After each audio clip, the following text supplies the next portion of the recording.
दूसरे सेक्टर की तरह पोल्ट्री का सेक्टर भी एक ऐसा सेक्टर है जिसमें आप जितनी ज़्यादा मेहनत कर लेते हैं उतना ज़्यादा नाम कमाते हैं।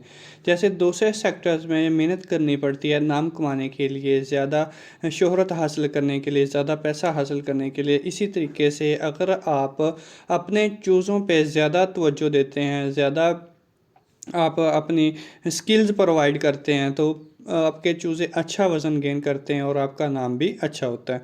जैसे कि अगर किसी फार्म के ऊपर एफसीआर ज़्यादा आ जाए या उनका वज़न अच्छा हो जाए या उनको मुनाफा हो जाए तो वो क्या करते हैं कि दूसरों को बताते हैं, अपने ग्रुप्स में शेयर करते हैं और अपने दूसरे अजीज़ व क़ारब को या दूसरे जानने वाले या दूसरे जो कम्पिटिटर्स होते हैं, जो उनके मुखालिफ लोग होते हैं, उनको बताते हैं कि हमारा इतना एफसीआर है, इतनी वज़न है। तो आज इस वीडियो में बात करेंगे कि अगर आपके चूज़े का वज़न नहीं हो रहा है किसी वजह से, कौन कौन सी मुमकिन वजह हो सकती हैं और उससे हम कैसे बच सकते हैं और उसको कैसे ज़्यादा कर सकते हैं। अस्सलाम वालेकुम, ग्रिफिन पोल्ट्री यूट्यूब चैनल में आपको खुश आमदीद। तो सबसे पहले कम वज़न देख लेते हैं कि उसको हम कैसे करते हैं, क्योंकि अगर वज़न कम होगा, फीड इनटेक ज़्यादा होगी तो अल्टीमेटली जो एफसीआर आती है, जो बर्ड की फीड कन्वर्जन रेशियो होती है, वो ख़राब हो जाती है, कम आती है। जब एफसीआर कम आती है तो बजाय इसके कि हमें प्रॉफिट हो, हमें लॉस की तरफ चलते हैं। हम इतने बड़े बड़े डॉक्टर, इतने स्किलफुल पर्सनस और इतने महंगे महंगे सुपरवाइज़र और इतना तजर्बाकार सुपरवाइज़र और वर्कर क्यों रखते हैं? ताकि हमारे एफसीआर अच्छी आए और वज़न कम। तो इसमें एक जो पोल्ट्री का सेक्टर है दूसरे सेक्टर की तरह एक मेहनत तलब सेक्टर है। अच्छा, अब अक्सर बात सुनने को आई है कि साइजिंग बहुत हो जाती है। साइजिंग किस वजह से होती है, क्यों होती है?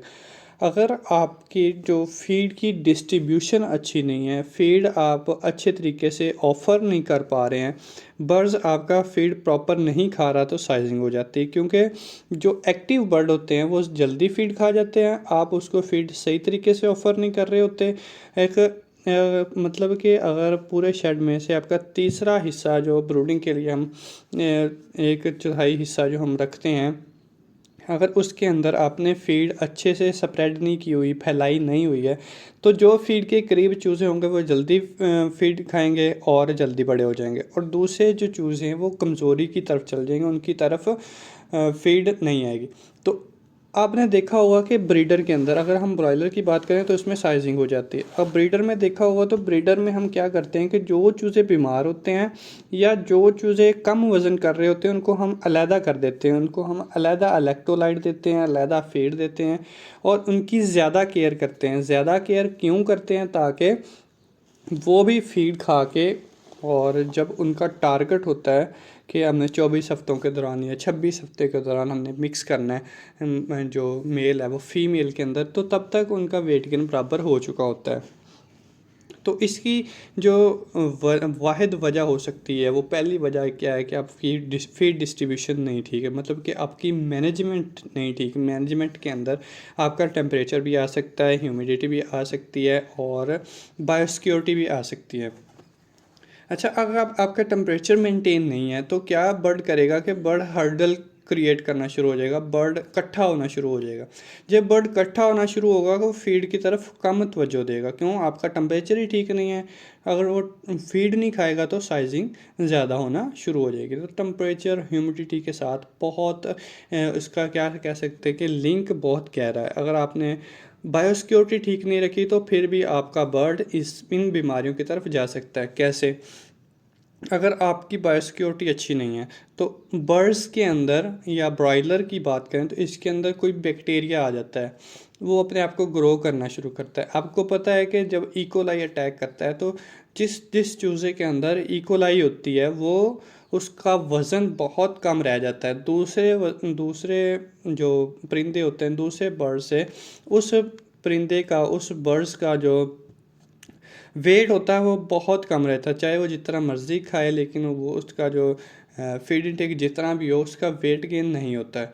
तो बायोसिक्योरिटी बहुत इंपॉर्टेंट चीज़ है। उसके बाद वेंटिलेशन, वेंटिलेशन इंतहाई ज़रूरी होती है। अगर आपकी वेंटिलेशन ठीक नहीं है, अगर फार्मूले के मुताबिक आप वेंटिलेट नहीं कर पा रहे अपने जो जो आपके बर्ड्स हैं तो उसको क्या होगा, सांस लेने में दुश्वारी होगी। अगर सांस लेने में दुश्वारी होती है तो आपको पता है कि कोई चीज़ भी है, चाहे वो वेट गेन है या आपकी एफसीआर है या फीड इनटेक है, वो स्ट्रेस के अंदर कम हो जाता है। जैसे आपको कोई स्ट्रेस आता है, आपके बर्ड्स को कोई स्ट्रेस आता है या किसी किस्म का कोई और स्ट्रेस, तनाव का शिकार हो जाता है जब परिंदा, तो उस दौरान क्या होता है कि फीड इनटेक कम हो जाता है। सबसे पहले जैसे ही फीड इनटेक कम होगा तो आपको पता है कि जो एससीआर है वो कम होना शुरू हो जाती है। बायोसिक्योरिटी, उसकी सेहत, जो हेल्थ होती है बर्ड की, वो भी बहुत इम्पोर्टेंट चीज़ होती है, बहुत अच्छा किरदार अदा करती है कि बर्ड का वेट गेन करने में। जैसे उसके बाद ब्रीड्स,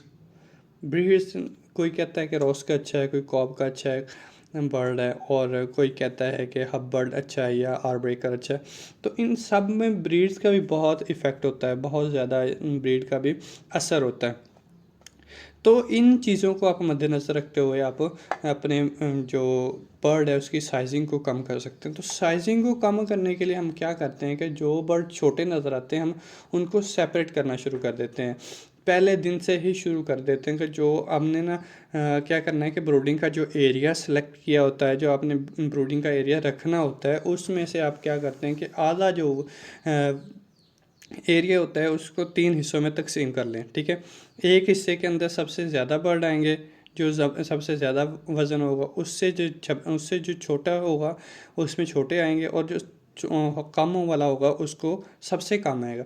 तो जिसको आप सबसे ज़्यादा जिनका वज़न है उसको अगर आप 4 ग्राम रोज़ के हिसाब से बढ़ा रहे हैं, तो जो जो सबसे छोटा होगा उसको आप 5 ग्राम से बढ़ाएं, ताकि उसकी जो फीड है वो ज़्यादा हो। जैसे ही फीड ज़्यादा होगी वो क्या होगा, फीड ज़्यादा खाएगा, फीड ज़्यादा खाने से क्या होगा कि वो बेहतरी की तरफ आएगा। तो फिर उनमें से बर्ड्स को चुनते रहें, जो बर्ड ठीक होता जाता है, जो बेहतर होता जाता है, जो वज़न गेन करना शुरू हो जाता है, और उनको आप मिक्स करते रहें। तो ये प्रैक्टिस अगर आप पहले दिन से ही स्टार्ट करते हैं। अच्छा, जो कमज़ोर बर्ड हैं, जो बहुत ज़्यादा कमज़ोर हो चुके होते हैं, उनको अगर आप एडिशनली चीज़ें प्रोवाइड करें, जैसे एडिक हो गया, वाइटामिन हो गए, मिनरल्स हो गए, इस तरीके की चीज़ें अगर उनको आप देना शुरू कर दें तो वो भी जल्दी वज़न हासिल करना शुरू हो जाएगी। उसके अलावा जैसे जैसे चूज़ा बढ़ता जाता है, आप दरमियान के अंदर जो मेल बर्ड होते हैं ब्रॉयलर के, जो मेल बर्ड, उनको आप सेपरेट करना शुरू करें, क्योंकि जो सेपरेट होता है बर्ड, वो मेल तो पहले से ही वज़न ज़्यादा गेन करता है, और जब सेपरेट हो जाएगा तो और ज़्यादा गेन करेगा।